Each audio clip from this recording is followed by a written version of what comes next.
This episode is brought to you by LifeLock. The holidays mean more travel, more shopping, more time online, and more personal info in places that could expose you to identity theft. That's why LifeLock monitors millions of data points every second. If your identity is stolen, their US-based restoration specialist will fix it, guaranteed or your money back. Get more holiday fun and less holiday worry with LifeLock. Save up to 40% your first year. Visit LifeLock.com/podcast. Terms apply. Streaming now on Peacock. Paris Hilton and Nicole Richie are back. That's hot. Loves it. For a show-stopping reunion that will prove putting on an opera is anything but simple. We're really good at this. One thing's for sure, they won't be upstaged. Good to have you back. Come on, we've got a show to do. Paris and Nicole, The Encore, a 3-part reunion special. Streaming now, only on Peacock.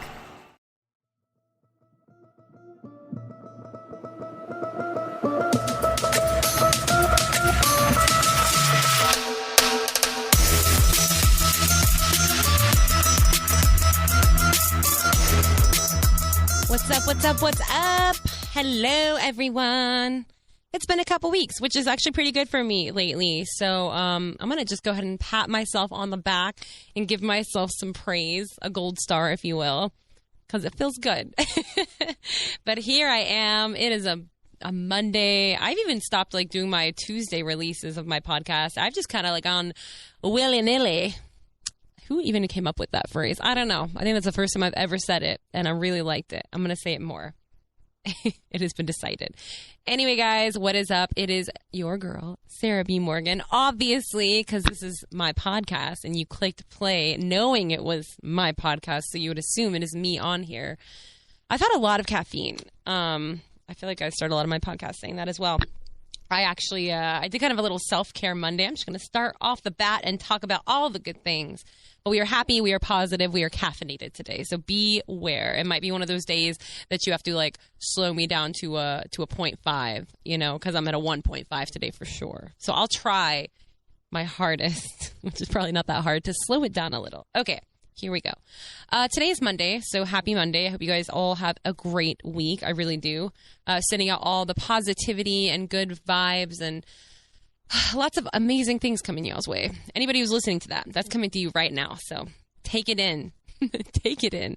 But for real, hope you guys have a good one. And I don't know, Mondays for me are kind of like Sundays to a lot of people. Something I've started doing a lot lately is I don't know. I use Headspace for my meditation app because I really suck at meditating. I've talked about it before. I've tried to get better, and I practice it, and I do it every single day. And it's definitely helped me. It's helped me calm down in times when I need to, and when I'm spiraling and going down that black hole. It's definitely helped pull me out of there and help me through some tough times with a breakup and panicking and just a lot of stuff. Just it helps you keep your cool and just kind of stay grounded. But that being said, my Headspace app has helped me a lot with the whole Sunday scaries thing, talking about getting back into a new work week and not having anxiety and this and that. And it talks about how Sunday is your day of rest. We always talk about okay, we work Monday through Friday and then we just get Saturday and Sunday off, and Sunday never really feels like a day off because you're trying to get ready for the week ahead and you have to go to work the next day, so you're kind of just ugh. Even everyone does, right? I have a job I freaking love. It's a dream job, but it's still work. I mean, to me, there's still bad parts, getting my alarm goes off at 3:30 in the morning on Sunday, and to transition from 2 days off to a 3:30 a.m. alarm. That's the part that sucks, getting up early. So everybody has their negative parts that they have to get back into the week, and you have a little bit of anxiety about. It's normal. That's why we call them the Sunday scaries.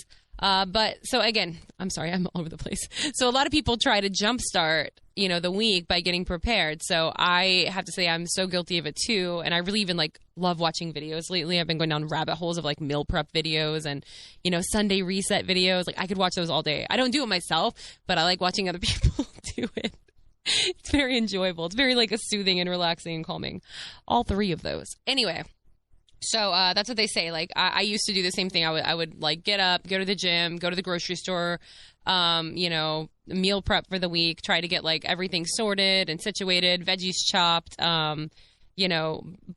breakfast made, boiled eggs in the fridge, snacks, just get everything set for the week.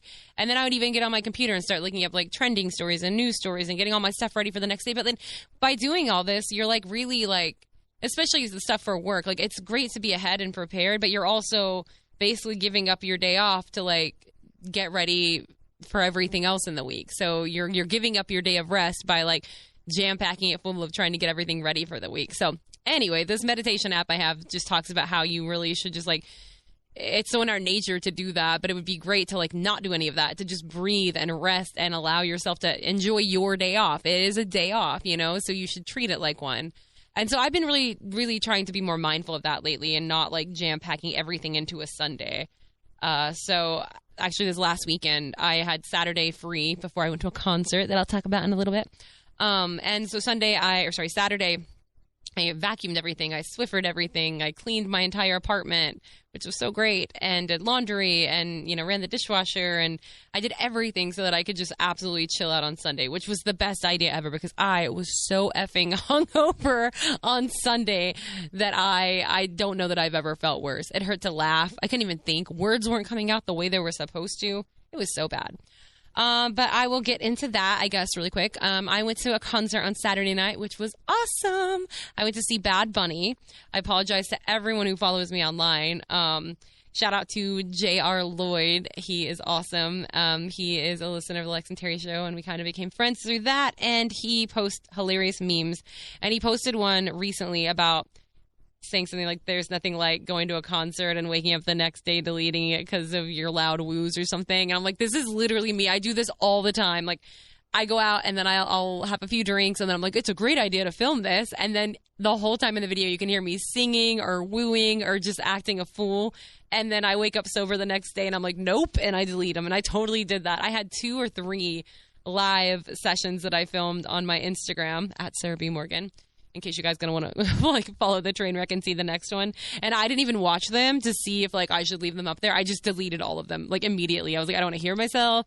I probably was sitting there singing all the freaking Spanish words and like wooing constantly. Like, I'm like, nope, not happening. So I deleted all of those. And to everybody that follows me on Snapchat, you got to see an entire Bad Bunny concert basically because I sat there and looked and oh my God, I don't even know if I watched the show. I think I just Snapchatted the entire concert. So I apologize for all of those Bad Bunny snaps. Or you're welcome if you're a fan. You got to see the concert that nobody's supposed to see and spent way too much money on. Somebody commented about how I should have been sitting closer. If you had any idea how much I spent on those tickets, like I'm sick about it. I would never spend this much money on a concert ticket ever again.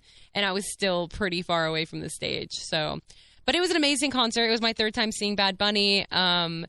He said this was for the real fans. Like, I'm only playing the new album, which was a lie. At the end of the concert, he played like all of his hits too, like from other albums, which was awesome. And he had this really like crazy cool stage that was like a long, like kind of walkway, and the whole thing like spun around.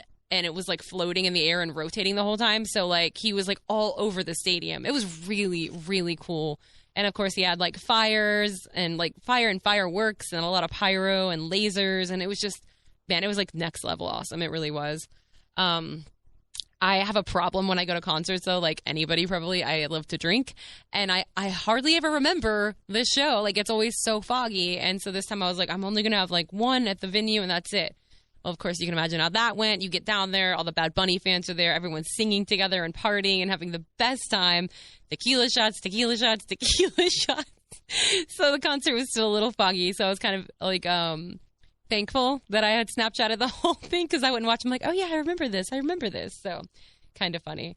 Also, I woke up this morning to like look at trending stories and stuff, and I guess like it made like national news that there were like some insane, huge brawls at this concert, at the Saturday night one, because that's another thing. Bad Bunny was supposed to do 2 nights in Dallas, Friday and Saturday night. But as you know, we have playoffs going on like crazy here, NBA and NHL. So they had to move the Bad Bunny show to Thursday so the Mavs could play there on Friday.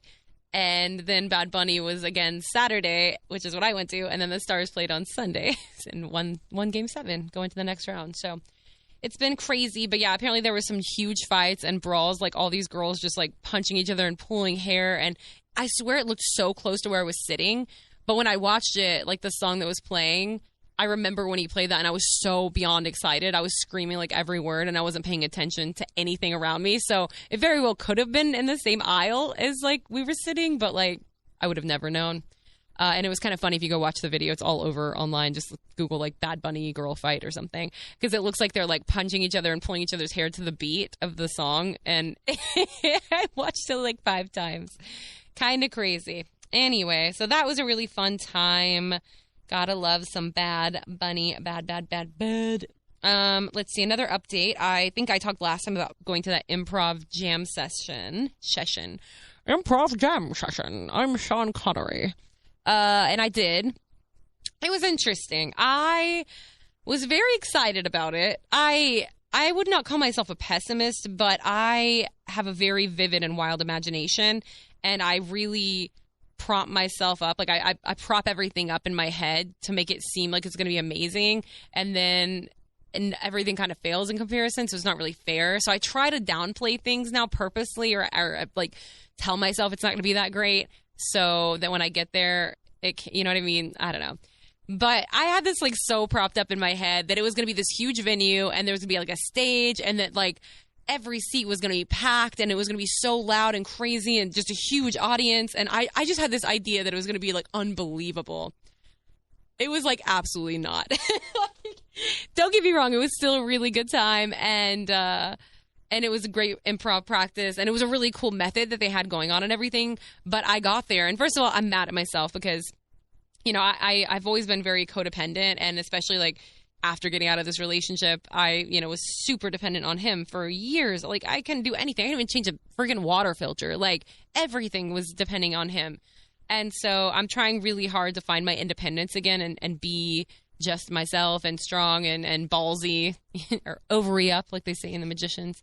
But yeah, it's difficult. So I made a friend in improv, and he was on his way, and I got there, you know, 10 minutes beforehand, and I should have went in, but I didn't. And so I sat there in my car waiting on him. So I went in like 20 minutes late, I think, at least, because I was waiting on him because I didn't want to go in alone. And at that point, everyone was on stage and already had like was finishing up the end of a warm up and getting into it. So I missed the instructions. I missed how it all was going to go down. I missed the introduction. I missed everything when I was there for it. I drove like 45 minutes to this damn thing and missed the whole intro. And I get there, and then I'm scared to go on stage because I don't know what's going on. The guy I was waiting on has done this before, and he just runs up on stage. He's like, come on. And he did try to get me to go up there, and I was like, no. So I drove all this way, waited for somebody else, and then went in late, and then sat there for 2 hours watching everybody else do musical improv, and I didn't do it. And I'm really bummed at myself, but I still had no idea what was going on, and I'm bummed for all the reasons. I'm bummed that I didn't get up there. I'm bummed that I waited on somebody else while I was there, and I could have just went in. But you know what? Like, I'm trying not to be too hard on myself because I have been so hard on myself lately, and I deserve a break a little bit with everything that's been going on. So I've been trying to be easier on myself, but. This episode is brought to you by Skinny Pop Popcorn. Perfectly popped, endlessly delicious. Oh, so light and crunchy. Skinny Pop Original Popcorn is the snack you've been searching for. Made with just 3 simple ingredients: popcorn kernels, sunflower oil, and salt. Snacking never felt or tasted so good. Perfectly popped, endlessly delicious. Give yourself permission to snack and pick up Skinny Pop Original Popcorn today. Sorry, just when I need more caffeine. I don't know, like, I went, right? Like, I'm trying to, like, look at the positives and the wins in that. I'm doing that a lot more with things lately. I was invited to this event. I went knowing, like, one person that was going that I just met, and I made it out there, right? And I also had a thought, because one of my favorite breweries is, like, right near there. And I almost left to go to the brewery just to get a couple beers and then go home, which would have been so stupid because at least I could watch and learn something. Even if I'm not up there doing it, I still learned. So, and I can go back to the next one, and now I know what's going on. So it was good. There was some definitely like good experiences from that instead of it was all bad. But again, I need to start stepping up more for myself and standing up for myself and doing things for me. Like I really do. It's a work in progress. It's hard. It's really difficult to get there, but we will get there. And then after, went out for a couple drinks with everyone, or with a big group from the improv class, and got a lot of tips, met people, heard their stories. So it was a good time. It was a good time. And then tomorrow night, I'm going to one of the improv guys' house. A big group is meeting, and it's the improv troupe that they're trying to get together for this competition contest thingy that's coming up later in the year. So I'm also very nervous about that, like going to somebody's house and meeting new people and trying to not be super shy and be funny and do improv good. Like it's a lot. Ow. It's all learning experiences, but I'm trying new things, and that is what life is about, and putting myself in uncomfortable situations. I am like the queen of comfort. Like I like getting in my comfort zone and staying there and rotting there, literally, like with everything. Like we've talked about, like the last relationship, like everything, like I get in these like ruts, but they're comfort ruts and I stick in them. And I can't remember who said it, but I mean, it's kind of a known thing. People say like the best thing you can do for yourself is constantly challenge yourself or constantly put yourself in uncomfortable situations. When you start getting too comfortable, you need change. It keeps you sharp like a tack. And I'm not. I'm soft like a little marshmallow. Okay, don't know where I'm going with this, but let's move on to the next topic. This was like the main thing I wanted to talk about today, like a celebration, because it is officially 6 months today, baby, of celibacy. It started off like a sad thing, and now I feel like I want to celebrate it. Celebrate celibacy. It's not really on purpose, I guess. So basically, today has actually been 6 months since I've had sex, and obviously, the last time was with the ex-boyfriend, and I told you guys about it on the breakup podcast, how awful it was. We were fighting. I was trying to, patch everything up and suck up to him and make everything good again. So everything had been weird. He initiated sex. We did it. And then the next day, he was like, I need space. And I was like, why did you have sex with me? And he's like, I just wanted to see if anything was still there, and it wasn't. Seemed like it was for you last night, bro. Anyway. That was like totally one of the moments I knew too, because like after sex, like he would always say I love you, and he didn't. And so I even asked him, I was like, you didn't say I love you after. And he's like, this is what I'm talking about. You read way too much into everything. And then he broke up with me. So like, interesting. Maybe I was just right. But whatever. We're not going to talk about that. Not going to talk about that a-hole. I guess I could say asshole. It's my podcast. Asshole. It'd be funny if you guys had your speakers loud and that happened. But anyway, that being said, that was the last time I had sex. So that's pretty sad, right? That the last time was like that tragic, awful moment. But it's been fine. I have been on and off of dating apps. Like I downloaded Tinder, was the only one, because that's the only one I knew I could block his number on, because, still trying to get over everything that happened and whatnot. But I just know that if I saw his picture on there, especially it being the pictures I took of him in our relationship, and just, I don't know, like douchey things he would say, I work here if you want to hang out and get a drink. Like, I'd be like, bleh. Like, I don't want to see it. So, so I knew on Tinder that I could block him and his number. And so that's why I did that. But it's just so cringe. And I don't even know what I want. Like, I just sometimes get bored and go swipe on people. And I think I've like messaged 1 or 2 people back. It's just not my cup of tea. And like, I don't want a relationship yet. I don't want anything yet. I really, really don't.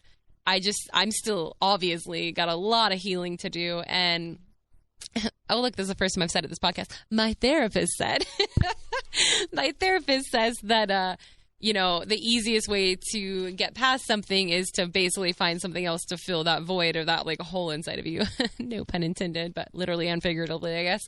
But like finding another boyfriend or another relationship and just like, it kind of eases the pain because you have something else to concentrate on, much like people have like a dog or like an animal that dies and they immediately get another one so that they don't have to grieve and mourn and heal from that pain. They just replace it with something else. And I don't want to do that. And that's what she said, like doing this alone and actually healing by yourself and getting through this is like the hardest way to do it. But it's such a good method, it's the right thing. And not that, finding someone else is the wrong thing, to each their own. I just really want to do it this way for me. So anyway, we are getting there.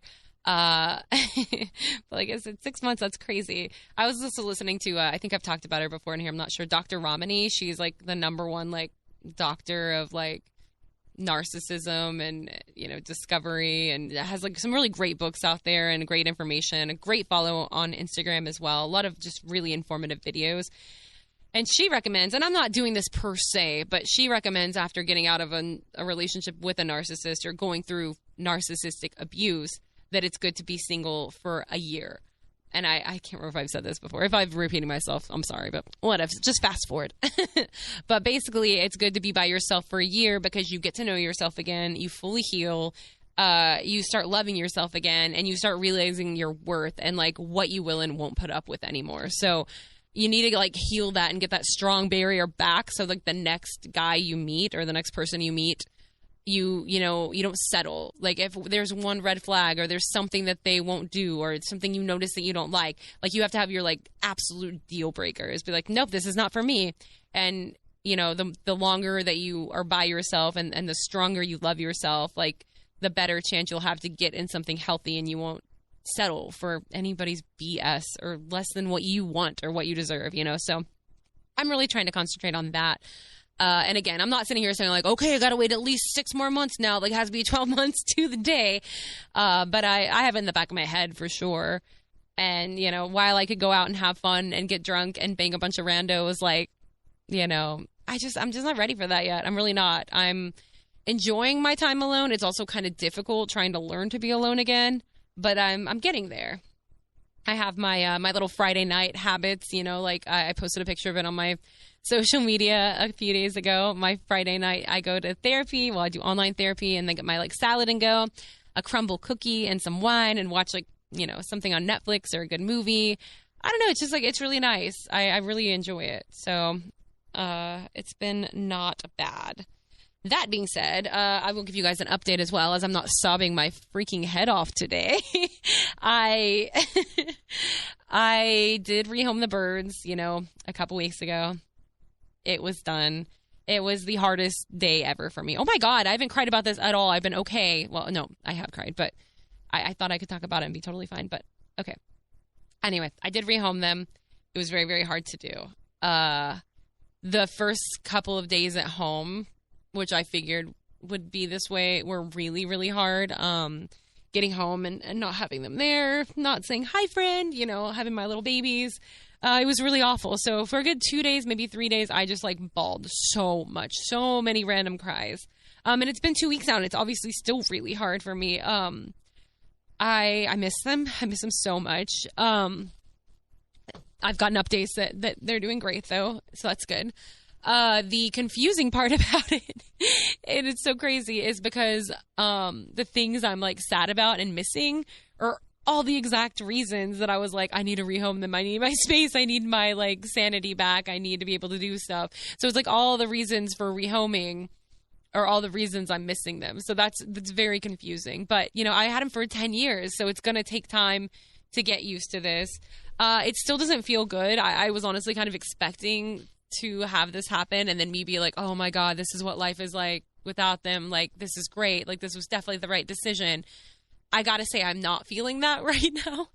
It, again, has been 2 weeks. But I just thought I would feel better, but I'm not. I'm still really missing them. I'm still very lonely. Every time I walk by where their little cages were and stuff, like, it guts me a little bit. It's just sad. I miss them, and finding little feathers here and there makes me sad, and their pictures and videos popping up on my phone makes me sad.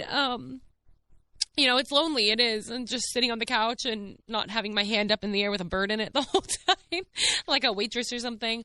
It's just different. It is. Going to pee and not hearing flapping wings behind me and having a bird on my shoulder, showering alone. Again, all the reasons that before I was like, I need this time alone. I need my sanity. It's just like also really, really lonely, really quiet, really sad. With some positives, I took my first couch nap ever. I've never been able to nap on the couch. I've been having lights out and candles lit and all that. And even the other night, I was sitting there with like all the lights out, candles lit, watching a movie. And I was like, I don't know if this is worth it. Like, cool, I can light a candle, but I miss my babies. But that being said, all of this being said, I'm giving it a chance. Like, it was hard to do this. It was like the hardest thing I've ever had to do. It took a lot of time, a lot of effort, a lot of people in play to make it happen. And I owe it to them and I owe it to myself to really give this a chance to like see if it works out like this, before I change my mind or anything too quickly. I really need to give it a chance, a fair chance. So, anyway, it is sad, but I'm okay. I'm doing okay. This week is easier than last week. But I miss them. I miss them a lot. Speaking of my therapist saying not to fill voids, I bought a new plant yesterday, but that's a little different, a little easier. But I've been wanting a fiddle leaf fig for like so long, and I finally found one, and I got that. So I filled the void a little bit. I have a lot of plants to take care of, so there's that. But I've been doing good. I've been like more active on social media. I'm starting to make money on that. I got that whole area where their cages were set up yesterday, so I have my desk set up. I have my DJ equipment set up there. I'm going to set up the green screen this week. I'm starting to get stuff done and really making it happen. So I got to say that first week, I definitely allowed myself to chill and sleep a lot and cry a lot. Like I freaking mourned and grieved so hard that first week. I was like, I'm going to be easy on myself. So, but now I've got to, pull myself out of this little sad hole and get going. So anyway, wow. I was like such in a good mood and like happy and positive, and I thought I could talk about that without tears. It did not happen, but I digress. So, well, guys, I was going to go over a lot of the messages and stuff y'all have sent me today, but this is already kind of longer than I even expected. So I'll do that next time. If you listen to my podcast on Spotify, I always put up there like a what would you like to hear on a future episode kind of thing. So definitely, go there and let me know any subjects you'd like me to cover, any guests that you would like to hear me possibly get on, just whatever. You can let me know there. And then also if you go to sarahbshow.com, SARAHB show.com, obviously. You can leave voicemails, messages, anything on there. If you have any questions for me, let me know. A comment, let me know. I already have a bunch, so I was, like I said, going to go through those today, but I'll just save those for next time, and I'll do that, like a Ask Me Anything kind of episode, just going over all the stuff that you guys have sent in. So that'll be fun. We will do that, but I just wanted to give y'all an update on everything. So yeah, self-care check. I have my little checklist here. Self-care check, 6 months celibate check, improv jam sesh check, Bad Bunny check, and birds check. That's about it. Absolutely. Well, your girl has to go to the grocery store now, so I'm going to go get that done. And then try to get to the gym and do a little bit of meal prep. See, so that's a Monday fun day since I allowed myself to rest yesterday. There you go. All right, I'm going to throw the rest of this caffeine away because I already have a feeling I'm not going to be able to sleep tonight. It's good. It's fine. It's cool. Happy 6 months of no dick for me. Cool. And there you go. Life goes on. We are all good. I appreciate each and every one of you. I love you all so much. Yeah, hit me up. Let me know what you want me to talk about in another episode. And whatever you guys send in, I will read on the next episode. Unless you're a troll and you send something mean, then I'll just delete it and block you. And you will never get heard from again by me. Take that. Okay, guys. Well, I hope you all have a great week. And I will talk to you next time on The Sarah B Show. B. Yeah.